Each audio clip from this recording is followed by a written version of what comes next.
The world's most powerful kings ate things most people today would never touch. Fermented horse milk, massive mountains of meat, endless wine, dangerous feasts that lasted all night. Some rulers ate for survival. Others ate to display power. And one king turned dinner into a public performance. Today, we're uncovering the weird diets of history's most feared rulers. And trust me, this gets stranger the further we go. Genghis Khan. Let's begin with Genghis Khan. The man who built the largest land empire in history didn't eat luxury food. His diet was brutally simple: meat, animal fat, and fermented mare's milk.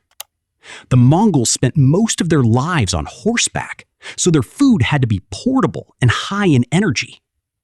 One of their most famous drinks was arag, fermented horse milk with a sour alcoholic taste.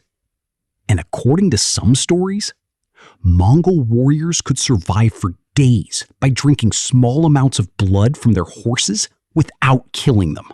But while Genghis Khan ate to survive, the next ruler feasted like there was no tomorrow. Alexander the Great. Alexander the Great conquered much of the known world before turning 33, but he was also famous for extreme drinking parties. Wine flowed constantly through his camps and palaces. After victories, massive feasts would begin, with drinking competitions lasting all night. Some historians even believe excessive alcohol may have contributed to his early death. Think about that. A man powerful enough to defeat entire empires, possibly destroyed by his own lifestyle. Now let's move from conquest to unimaginable wealth. Mansa Musa. Mansa Musa is often considered the richest man in history. His wealth was so enormous that when he traveled distributing gold, local economies reportedly suffered inflation afterward. But his food reflected West African traditions: rice, meat stews, fish, millet, and heavily spiced dishes. Royal banquets were massive displays of power. Servants carried gold. Guests were served enormous meals. But now, we arrive at a ruler whose kitchen became legendary. Akbar ruled one of the greatest empires in South Asia.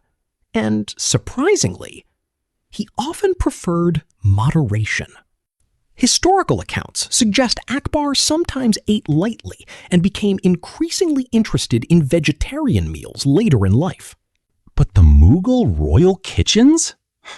Absolutely enormous. Rich curries, saffron rice, slow-cooked meats, sweet desserts filled with nuts and honey. Entire teams worked only on bread or desserts. Because feeding the emperor was a massive operation of its own. And then came a king who turned eating into theater. Louis XIV. Louis XIV, the famous Sun King of France. Possibly one of history's most excessive eaters. His meals included giant platters of meat, soups, pastries, fruits, and endless wine. And here's the strange part. At the Palace of Versailles, nobles would actually gather to watch the king eat. Dinner became a public performance. Food was part of royal power.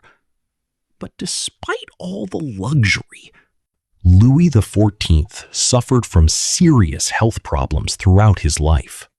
And finally, we arrive at the ruler whose palace kitchens shocked the world. Sultan Suleiman. Suleiman the Magnificent ruled during the golden age of the Ottoman Empire. And his palace kitchens were enormous. Thousands of cooks prepared meals for the royal court. Different chefs specialized in soups, desserts, meat dishes, and sweet drinks called sherbets. Ottoman cuisine mixed flavors Europeans found unusual. Meat with honey, rice with fruits, heavy use of saffron and cinnamon. But palace food had another purpose: security. Every royal meal was tested for poison before reaching the Sultan, because when you rule a massive empire, even dinner can be dangerous.